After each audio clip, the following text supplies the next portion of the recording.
99% of business owners overcomplicate growing their business, and that's because they're focusing on the wrong problems. My name's Ethan Williams, and I've generated millions online over the past 5 years by solving problems. In this video, I'm gonna go over some of the questions that you guys DM me on Instagram, and I have 60 seconds to find the solution. We're gonna solve a problem for cameraman Ryan. I'm struggling to build a team to take on more clients. What should I do?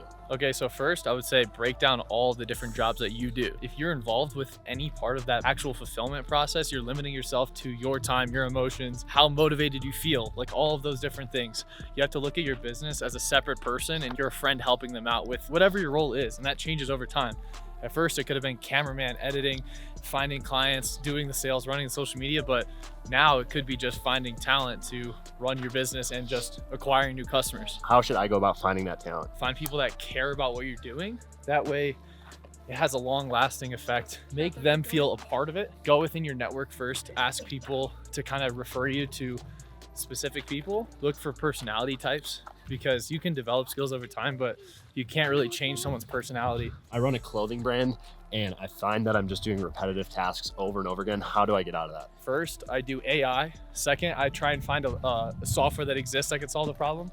Third, it goes to my virtual assistant that's not very skilled in anything, but kind of understands all the tasks that I have to do all day. And then the fourth, it'll go to a skilled employee on my team. Fifth step is me.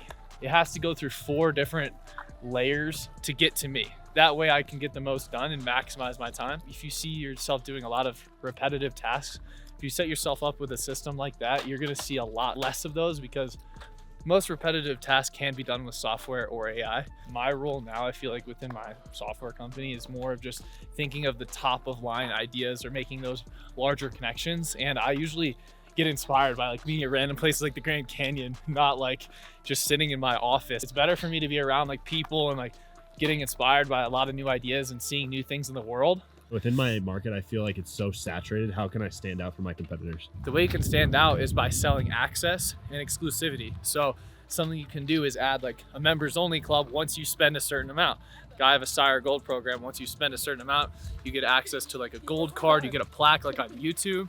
You get access to networking events at sneaker events. So we connect you with sales channels, partnerships, everything. So we sell access and connections, things that you can't get anywhere else. No other company can get in your market. That's how you can stand out, just by leveraging who you know. So within my business, I feel like I could be landing more customers and getting more business overall. What should I do? The best way to do that is through a method that I call parallels. There's front end and back end parallels.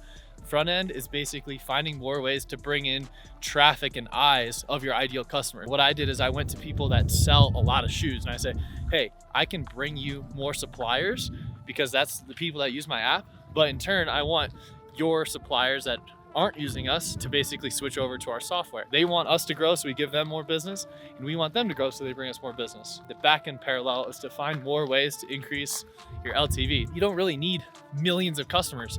You could make $1 million off of one customer. I know within my space, it's a lot of young business owners. I know they struggle with paying taxes and doing their accounting and things like that. So I reached out to my accounting firm. I said, hey, I can refer them over to you because I know you have a good service. Would you guys be able to give me a commission? Not only am I going to get a commission, which increases my lifetime value of my customers, now I just connected them with a great accountant.